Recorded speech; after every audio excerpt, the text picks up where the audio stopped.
of the myths. So today we will continue with the fifth myth on leadership. Right? If you want to listen to the previous reading sessions, go to the playlist section on my channel and open the playlist which has the name of the title of the book, 21 Irrefutable Laws of Leadership. Okay, and you'll have it. And I also have another book which I read for my followers from beginning till the end. You can also read that other book, another bestseller by Mark Manson. Okay. Myth number 5, the position myth. As mentioned earlier, the greatest misunderstanding about leadership is that people think it is based on position, but it's not.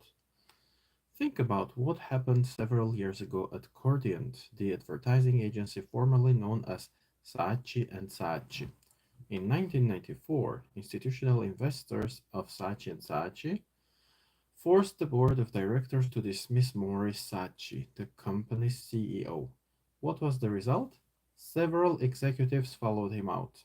So did many of the company's largest accounts, including British Airways and Mars, the candy maker. Wow.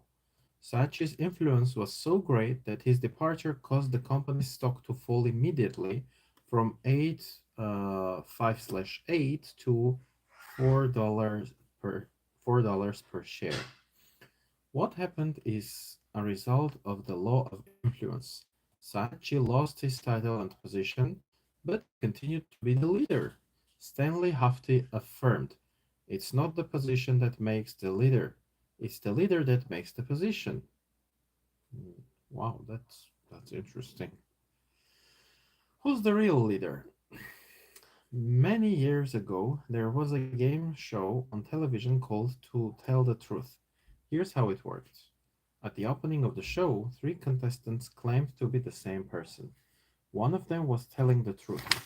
The other two were actors. A panel of celebrity judges took turns asking the three people questions, and when time was up, each panelist guessed which person was the real truth teller. Many times, the actors bluffed well enough to fool the panelists and the members of the audience. When it comes to identifying a real leader, that task can be much easier. Don't listen to the claims of the person professing to be the leader. Don't examine his credentials. Don't check his title. Check his influence. The proof of leadership is found in the followers. Is the mic working? Is it muted? I can't hear anything. Okay, guys, thank you for the like. The one person who sent the like, thank you very much. So please confirm if you can hear me, because one follower says it doesn't work. My bad, my sound was low. Oh, okay. Okay. Beetlejuice, hello and welcome to the channel. I can hear you now. Okay, good. Beetlejuice. I think it's about Beetlejuice. Yeah. Yeah, I love that movie. And the second one was excellent too. Ali Alim Aliami says good. Thank you guys, and thank you for the likes. Others, please follow the lead and send likes my way if you enjoy me reading the 21 Irrefutable Laws of Leadership for you. Okay. Um, yeah, 10th anniversary edition. I think it's pretty good. Right. I personally learned the law of influence when I accepted my first job out of college. I went in with all the right credentials. I had the proper college degree. I had a great deal of insight into the work because of the training given to me by my father. I possessed the position and title of leader in the organization. It made for a good looking resume, but it didn't make me the real leader. At my first board meeting, I quickly found out who the real leader was, a farmer named Claude. When he spoke, people listened. When he made a suggestion, people respected it. When he led, others followed. If I wanted to make an impact, I would have to influence Claude. He, in turn, would influence everybody else. It was the law of influence at work. Mm, okay. Can I have a shout out, please? What is it about Hope Mayo's farm? Mm, all right. Leadership is the next subheading. The true measure of leadership is influence. Nothing more, nothing less. Margaret Thatcher, the former British Prime Minister, observed, quote, being in power is like being a lady. If you have to tell people you are, you aren't. Unquote. If you watch the dynamics that occur between people in just about every aspect of life, you will see some people leading and others following, and you will notice that position and title often have little to do with who is really in charge. That being the case, why do some people emerge as leaders while others can't influence people no matter how hard they try? I believe that several factors come into play. Character, who they are. The true leadership always begins with the inner person. That's why someone like Billy Graham is able to draw more and more followers to him as time goes by. People can sense the depth of his character. Hmm. Next, relationships. Who they know. You're a leader only if you have followers, and that always requires the development of relationships. The deeper the relationships, the stronger the potential for leadership. In my career, each time I entered a new leadership position, I immediately started building relationships. Building of the right kinds of relationships with the right people, and you can become the real leader in an organization. Next, knowledge. What they know. Information is vital to a leader. You need a grasp of the facts, an understanding of dynamic factors and timing, and a vision for the future. Knowledge alone won't make someone a leader, but without knowledge, no one can become one.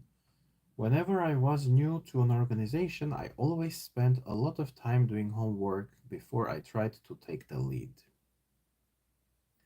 Intuition, what they feel. Leadership requires more than just a command of data. It demands an ability to deal with numerous intangibles. In fact, that is often one of the main differences between managers and leaders. Leaders seek to recognize and influence intangibles such as energy, morale, timing, and momentum. Experience where they've been. The greater the challenges you've faced as a leader in the past, the more likely followers are to give you a chance in the present. Experience doesn't guarantee credibility, but it encourages people to give you a chance to prove that you are capable. Past success, what they've done. Nothing speaks to followers like a good track record. When I went to my first leadership position, I had no track record. I couldn't point to past successes to help people believe in me. But by the time I went to my second position, I had a positive track record. Every time I extended myself, took a risk, and succeeded, followers had another reason to trust my leadership ability and to listen to what I had to say. Ability, what they can do. The bottom line for followers is what a leader is capable of. They want to know whether that person can lead the team to victory. Ultimately, that's the reason people will listen to you and acknowledge you as their leader. As soon as they no longer believe you can deliver, they will stop listening and following. Hmm. Okay. Okay. Yeah. Intuition, knowledge. So before moving on, I'll just name those characteristics, qualities, and uh, I will think for myself, and I invite you guys to think for yourselves whether you have these characteristics, how much of them you have, which should be developed, so that we get more, yeah, from the book instead of just being passive consumers.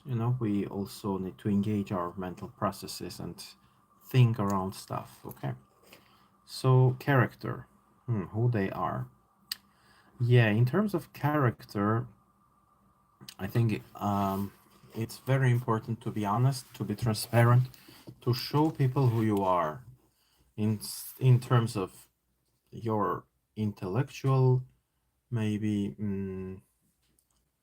knowledge, your values, your abilities. Um,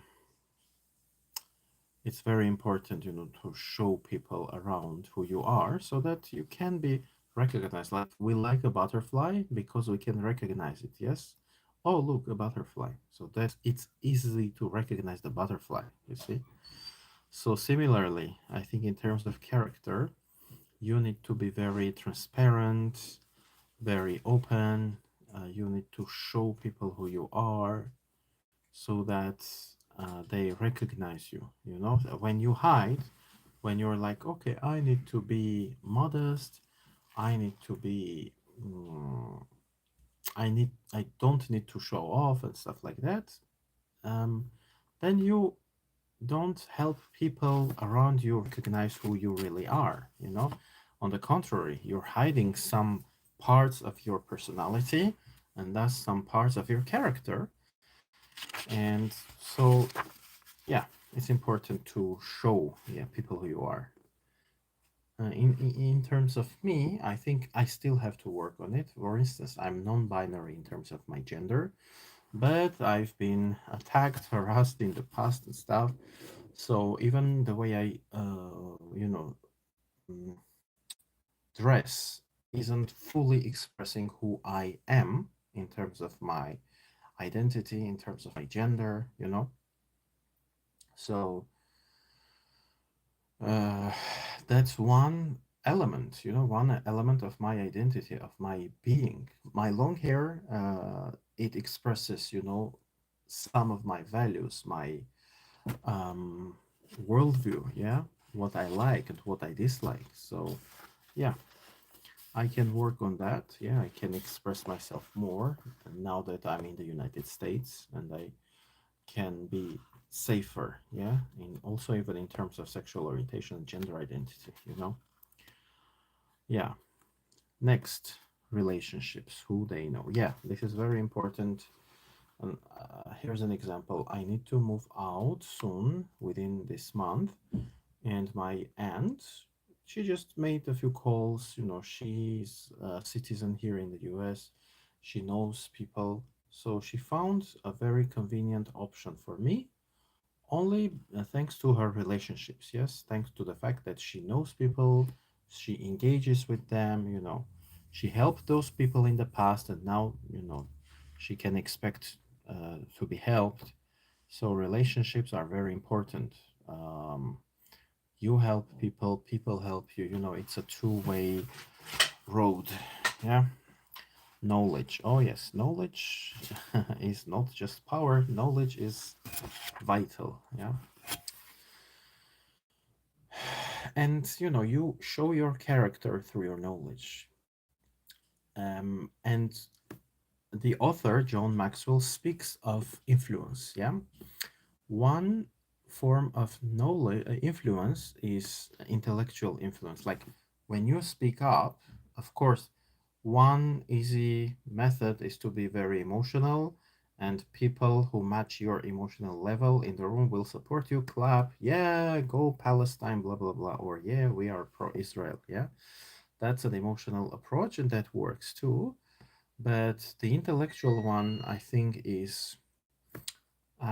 is it has a longer lifespan. Here's how I'll put it. Emotions, it's like those, what are they called when, in the attractions, parks at Disneyland and stuff, those things go up and then go down. Emotions are very hectic, fast paced, and if you have a burst of positive emotion, even with positive emotion, later you feel exhausted, you feel tired. So being emotional all the time is also taxing on your body. So mentally, when you understand what is logic, the laws of logic, what is you know, what is speech about, how to make your speech more understandable, more argumented. That gives you uh, advantage over emotional people, and that can help you build that influence, expand your influence, you know. So knowledge, yeah, it's important to expand your knowledge all the time. And the fact that we are reading this book, yes, together, is, you know, what we are doing is we're expanding our knowledge, you know, on important topics. Intuition, yeah, that's an interesting thing. Intuition, you know, sometimes I'm having like moments of deja vu. It's a French word, literally means I already seen. Yes, déjà vu, already seen, or j'ai déjà vu, I have already seen. Yeah.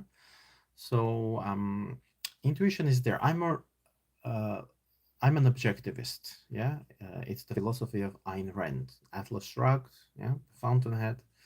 So it means I'm a very rational person, and I think that reason is above everything. Reason should guide man's life. Emotions should not be suppressed, but they should serve the reason, you know, not vice versa. But still, with all of that, I admit that, you know, there is something which we call intuition. You know, there are things which I currently do not understand, you know, from the level of my, um, from the level of the amount of knowledge I currently possess, you know. It doesn't mean I believe in supernatural things, etc. But I'm open. You know, critical thinking is important for me. So I'm open. I question things, and I don't lead my life in terms of beliefs, but I lead my life with axioms. Okay, so an axiom is a commonsensical truth, something which you can always check and um what's the word? You can question and test. Yeah, test that. Yes, axioms are always testable. Okay, and they are better than beliefs. You know. Yeah, knowledge, intuition, experience. Yep.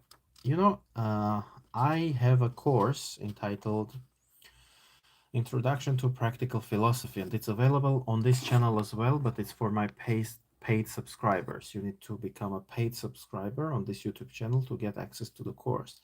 And in the first main lesson, I take the word wisdom, translated, sorry, philosophy, translated from Greek, which means love of wisdom, philosophia. Yeah? And then I break down the components of wisdom. You know, what is wisdom? How is it defined? You know, and experience is one of the three main components of wisdom. You cannot have wisdom without experience.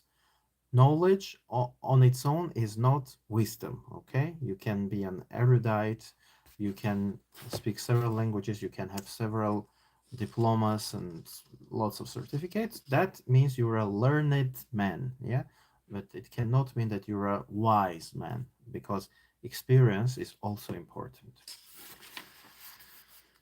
Past success. Oh yeah, well, not just past success, of course it's important, but it's your also failure, you know. Not the fact that you failed, everybody fails, but how you process your failure, and how you uh, make it work for yourself.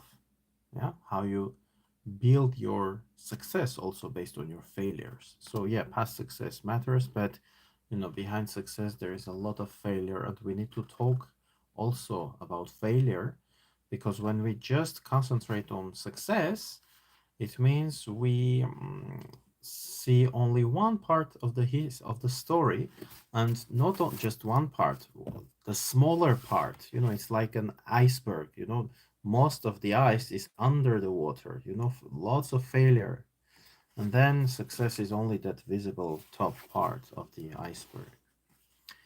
And ability. What they can do. Well, yes, ability. Yeah, that's important. With knowledge and with experience, you can also mm, expand your abilities, learn some new things. And, I used to play the piano for myself. And once I heard my biological brother tell my biological sister, if people can't do something well, they shouldn't do it. And I assume it was about me playing the piano because I was kind of new to playing the piano. Now I can play something beautiful like uh, one piece by Bach. Not many things, but that takes practice, a lot of practice. And if you want to develop your ability, you need to practice and not listen to people. You are going to fail a lot, and that is important because you learn through failure. As a private tutor, I tell my students uh, in a semi jokingly, I'm saying mistakes are our friends, meaning don't be afraid or don't be ashamed of your mistakes. Don't get upset with your mistakes because your mistakes tell you where you are and what you need to work on. That's it. Okay, now let's continue. Leadership without leverage. Next subheading. I admire and respect the leadership of my good friend Bill Hybels, the founding pastor of Willow Creek Community Church in South Barrington, Illinois, one of the largest churches in North America. I think Illinois. Yeah, you pronounce the S at the end, I assume. Bill says he believes that the church is the most leadership intensive enterprise in society. Hmm. A lot of business people I know are surprised when they hear that statement, but I think Bill is right. What is the basis of his belief? Positional leadership often doesn't work in volunteer organizations. There is no leverage. In other organizations, the person who has position has incredible leverage. In the military, leaders can use rank and, if all else fails, throw people into the brig. In business, bosses have tremendous leverage in the form of salary, benefits, and perks. Most followers are pretty cooperative when their livelihood is at stake. Huh? But in voluntary organizations, the thing that works is leadership in its purest form, influence. Hmm, makes sense. Yeah? Psychologist Harry A. Overstreet observed, the very essence of all power to influence lies in getting the other person to participate. Oh, I'll read it again. The very essence of all power to influence lies is in getting the other person to participate. Where is the verb? The very essence of all power to influence lies in, okay, getting the other person to participate. Oh, the very essence of all power to influence lies in getting the other person to participate. Engage the other person. Yeah. Followers in voluntary organizations cannot be forced to get on board. Hmm. If the leader has no influence with them, then they won't follow. Hmm. Recently, at a meeting where I was speaking to a group of company presidents and CEOs, one participant asked for advice on finding the best leaders in his organization. My advice was to ask candidates to lead a volunteer organization for 6 months. If those leaders can get people to follow them when they have no leverage, recruiting employees to volunteer, serve the community, work with the United Way, and so on, then you know that they can influence others. That is the mark of true leadership ability. Yeah. When I read this, I think of those famous Indian gurus Well, you have also Christian, leaders and huge churches, yeah, multi-million churches. But still, for instance, some of you maybe have heard of Sadhguru. By the way, 11 people are watching.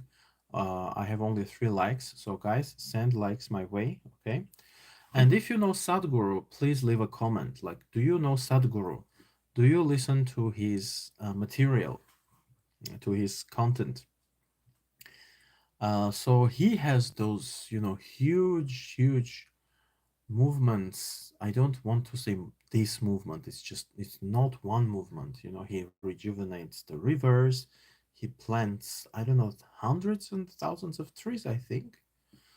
And his goal is to plant millions of trees, and he gives lectures at business universities, like top business universities in Europe, on leadership, on management.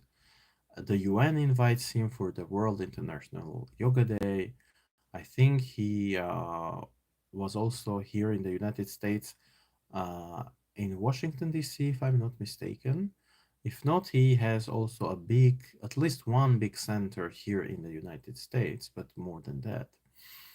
So Sadhguru Sri Sri Ravi Shankar, Osho is older and he's considered to be controversial, but still he was a very successful leader, and he organized his own community here in the United States at one point.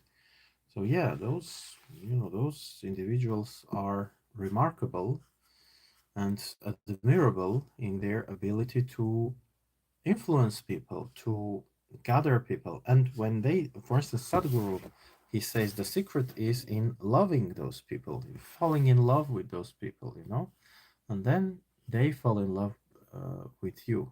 That's, his formula. It's poetic, but I think there is something real in it. Yeah. Okay.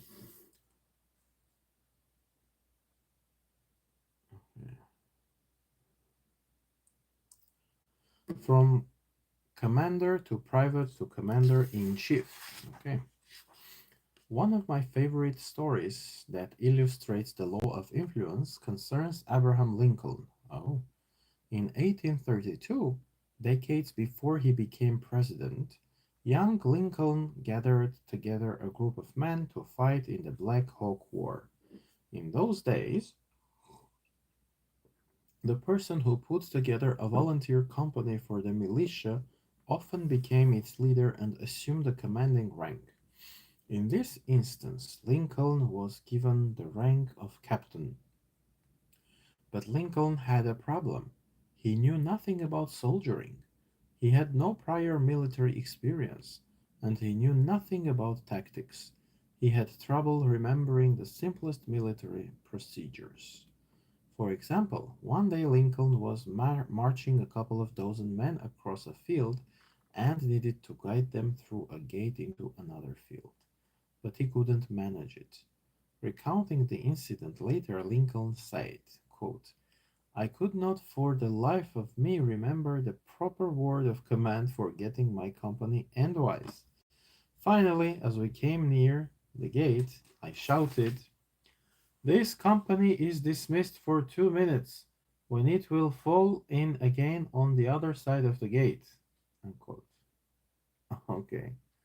As time went by, Lincoln's level of influence with others in the militia actually decreased. While other officers proved themselves and gained rank, Lincoln found himself going in the other direction. He began as a captain, but title and position did him little good. He couldn't overcome the law of influence. By the end of his military service, Abraham Lincoln had found his rightful place, having achieved the rank of private. Oh, wow. Fortunately for Lincoln and for the fate of the United States, he overcame his inability to influence others. Lincoln followed his time in the military with undistinguished stints in the Illinois state legislature and the US House of Representatives. But over time and with much effort and personal experience, he became a person of remarkable influence and impact, and one of the nation's finest presidents. I love the leadership proverb that says, quote, "He who thinks he leads but has no followers is only taking a walk." Yeah, end of quote. If you can't influence people, then they will not follow you. And if people won't follow, you are not a leader. That's the law of influence. No matter what anybody else may tell you, remember that leadership is influence, nothing more, nothing less. Beautiful. Beautiful. Makes sense. Yeah, it's reasonable. So, next, applying the law of the influence to your life. Okay, practical. 1. Which of the myths in the chapter have you bought into in the past? Management, entrepreneur, knowledge, pioneer, or position? Hmm. Why have you been susceptible to that myth? What does that say about your perception of leadership up until now? What must you change in your current thinking to make you more open to improving your leadership in the future? Yeah, good questions. And I'll just again take my time. I'll analyze it for myself, and I invite you guys to do the same so that you also, just like myself, can extract more from the book instead of just listening and being a consumer. Hello, Sean. Nice to see you again. I remember your nickname. Yeah, you can also produce something for yourself. Okay. So, question one: which of the myths in the chapter have you bought into in the past? So, management myth. I think management myth was um, about confusing leadership and management, and he had a very beautiful. Thank you, Sean. Thank you for the like. Yes, there were 3 likes. Now we have 4 likes. I appreciate your like. A big warm high five to you, Sean. Thank you so much. Others follow the example of Sean. Okay. Yeah, and he has a very beautiful line uh, where the author John Maxwell distinguishes, between leadership and management. I'll read it for you again. The main difference between the two, like leadership and management, is that leadership is about influencing people to follow, okay? While management focuses on maintaining systems and processes. Okay? Leadership is influencing people to follow you. Management is maintaining systems and structures. Okay? Yeah, systems and processes. He says, beautiful. Yeah, I think in the past, long time ago, yeah, I felt like that as well. So, yeah. Next, entrepreneur. Yeah, entrepreneur myth is that every entrepreneur needs to be a leader. I don't know. I don't think, well, I regard many entrepreneurs as leaders, but now that I read the book, I understand the difference. Yeah. You can invent stuff, you can be a good entrepreneur, but maybe you will be a bad leader. That is possible. We also have scientists, professors who are good at inventing and teaching, but they're not good at leading stuff. Next, knowledge myth. What was knowledge myth about? Let's. Okay. If you believe power to be the essence of leadership, then you might naturally assume that those who possess knowledge and intelligence are therefore leaders. This isn't necessarily true. Oh, yes, yes, like very smart people can be abysmal, in leading and organizing stuff. Sean says you post good content. Thank you, Sean. So I started reading another book, the 21 Irrefutable Laws of Leadership. Those things are important, for personal development, for growing as an individual, as maybe an activist, an entrepreneur, a businessman, a citizen, you know. So yeah, I try to make my content useful and applicable, you know, practical and helpful. So thanks for appreciating. If you read the name of my channel is New Intellectuals Community. So I try to form a community of intellectuals, you know, thinking people. So I'm glad to see you. I'm happy that you come back from time to time and, you know, like my content, share your thoughts. It means you belong here. So yeah, nice to have people around like you, like yourself. Pioneer. What was Pioneer myth about? Ah, yes, probably that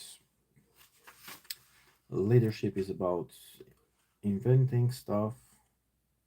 Yeah, being first. Being first isn't always the same as leading. Yeah, yeah. So, yeah, if you want to be a leader, even a good entrepreneur, you don't have to invent stuff. I think younger people or people who are not into those topics have this myth in their minds, in their heads. They're like, okay, what can I invent? What new thing can I offer to the world? Just like Steve Jobs with his iPhone, or I don't know, Thomas Edison with his light bulb and electricity. But it's not always the case. Actually, I think it was Edward de Bono's book, one of his books, where he kind of explained that innovation often means combining two existing things or and making something new out of the two. It's like taking two different colors, mixing the colors together, and you can get a new color. Yeah. Or reinventing how something existing can be used. So yes, I think I had this pioneer myth in my mind, but now I don't. I understand those, you know, little things.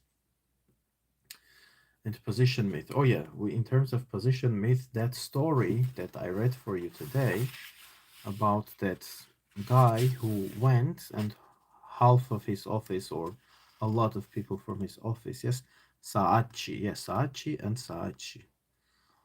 The CEO, Maurice Saatchi, was fired, dismissed, and then lots of people followed him, and the company lost its value in more than half. You know, I mean, the stock fell immediately. Okay, why have you been susceptible to that myth? Well, because I didn't have much knowledge. What does that say about your perception of leadership up until now? It says that I need to learn and expand my knowledge. You know, knowledge is dynamic and you need to, it's like a process. Learning is an endless process. And I love this term, you know, lifelong learning. It's a beautiful term. You need to learn as long as you live, you know. And Sean writes, you're actually kind of famous. You have 5.43 subs. Nice. Thank you, Sean. Well, yes and no. I think I need to get more subscribers, but my channel is, I think it's 6 or 7 years old. And mostly in the past, I published content in Armenian, in my native tongue. Um, yeah, and it was more about teaching English, you know. But yeah, thanks for appreciating. And yeah, I like the fact that having 5,000 plus subscribers is considered a milestone for people. Yeah, nice to hear that. Thank you. Okay, what must you change in your current thinking to make you more open to improving your leadership in the future? What must I change in my current thinking? To make me more open to improving my leadership. Well, in my mind, I tell myself I need to rely mostly on myself. I think that's true still. But I think also that I need to, you know, invest more into relationships, uh, build new relationships, networks, you know, that's very important. So I think I need to go out more, although I'm an introvert, but I need to go out more, make new connections, especially now that I'm in a new country. Yes, I'm new here in the US. I came here last November, so it's a new life, thing for me. Uh, Follow, chase the American dream as an LGBT asylum applicant. I only have about like 10 to 20 subscribers. Well, maybe 5 subs. Oh. Well, Sean, it's okay. I started small. And if you want to get more subscribers, you just need to be consistent. I try to make lives almost every day, but sometimes it's okay. Maybe it can be 5 days or 4 days a week. You don't have to go live all the time. You can just post, shorts and stuff. Yeah, you can grow your followership if you want to. The important thing is, inside, you need to know what you want to do with your channel. For instance, I am happy I rediscovered reading, and I thought of, reading books on this channel. It gives me views, it gives me new subscribers, it gives me very modest income, but those things are important. It gives me connections, with like-minded people, those comments. I love it, I love the fact that we interact, although I can't hear you, but still you're writing, comments, and that's good, that's important. Yeah. Uh, TikTok is also nice because, people come live, you can chat with each other. So yeah. That's it for today, guys. Thank you for all the likes. Wait, I have 6 subs. Okay, okay. Yeah, you can post content and you can grow your, subscription base. Yeah. Again, we are reading the 21 Irrefutable Laws of Leadership. So thank you for being with me and see you next time. Okay, a big high five to all of you. Bye bye.